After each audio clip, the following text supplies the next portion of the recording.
What are 5 healthy things that narcissists enjoy that normal, healthy people don't? I'm going to be breaking it down for you right here in this video.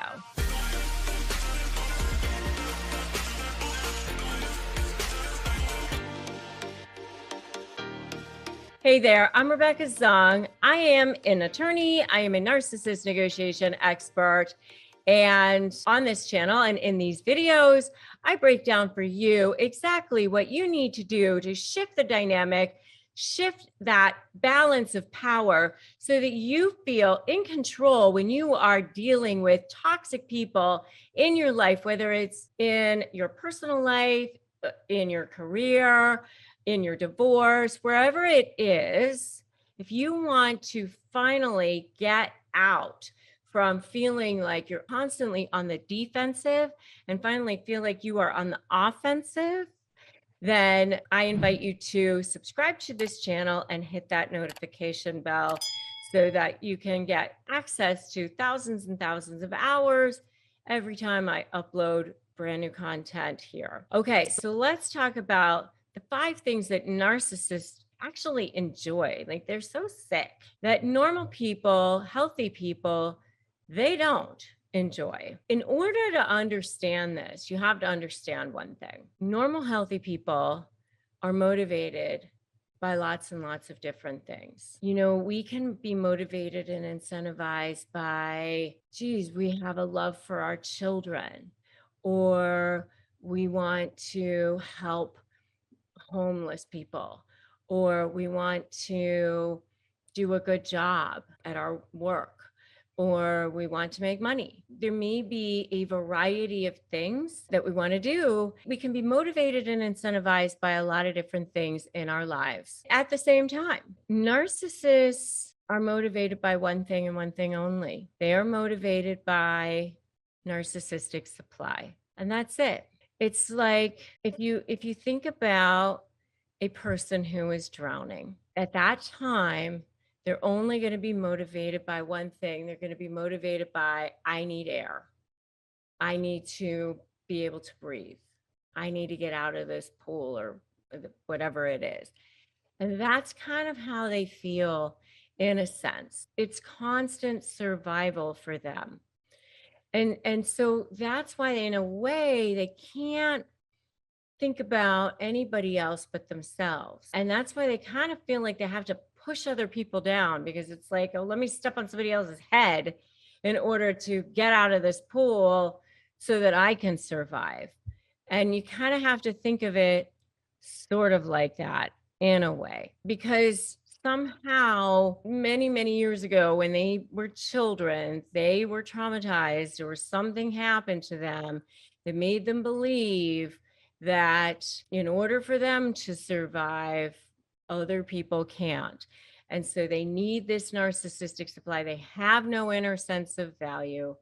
So they've got to layer on anything externally that they can in order to try to grasp some sort of sense of value. So that's what's really going on with them.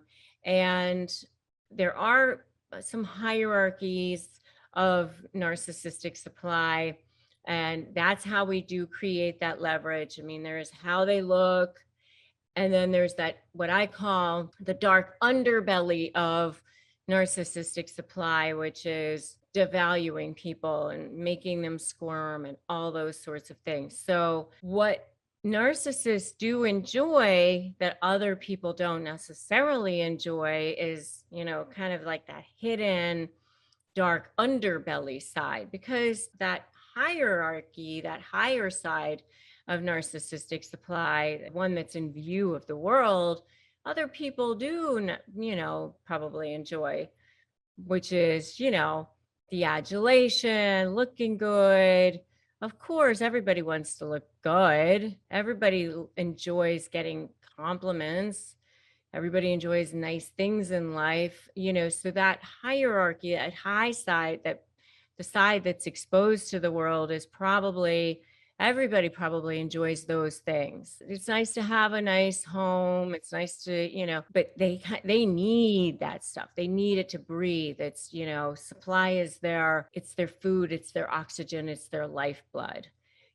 For a normal, healthy person, they don't need that stuff to breathe. They don't need it. It's like, it's nice to have a nice compliment. It's nice to have, those things, but I don't need it in order to survive. And that's the difference.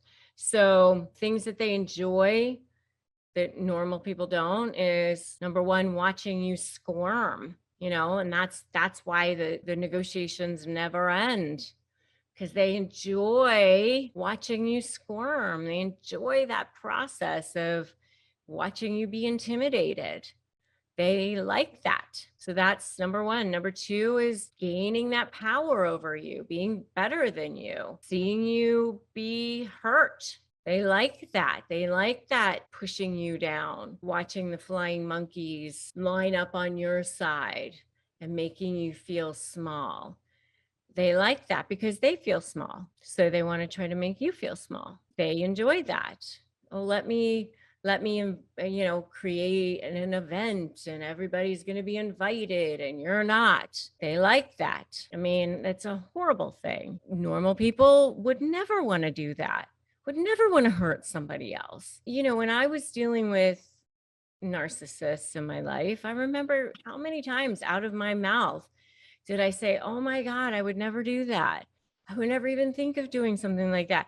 I remember saying that so many times, but narcissists do those kinds of things on a regular basis to hurt people. One of the things that I found that narcissists also like to do is hurt you so that they can turn around and be your savior and kind of comfort you. That's also a really sick thing. Like, let me hurt you so that then I can be there for you. That's a really, really weird thing. I've noticed that in some of the relationships that I've observed when I was representing people in their divorces, even physically sometimes, where people would be abusive. And then they actually got to be the one to comfort that person and then be needed by that person. That's a really, really sick cycle of abuse right there. Very, very sick. And if you are in an abusive relationship, please, please, please reach out. Please go to the nearest shelter, call the domestic abuse hotline, please. That's number three. Number four is something else that they enjoy, which is wooing you and seeing you fall into their trap, setting you up. They love to see if you're going to be testing you to see if you're going to be a good victim. I have a whole video on that, how narcissists test you to see if you're going to be a good victim. You should definitely check out my video on that, how narcissists test you. I mean, they're so sick. Do you think they're so sick? Give me a so sick in the comments below. So that's the next one. And then the last one is, once you've walked away and you've finally gotten away, you finally made it, you finally escaped, they love to see if you've actually escaped. They love to see if they still have control over you. They enjoy the fact that they can boom, little DM into your little inbox over there. And can they hook you?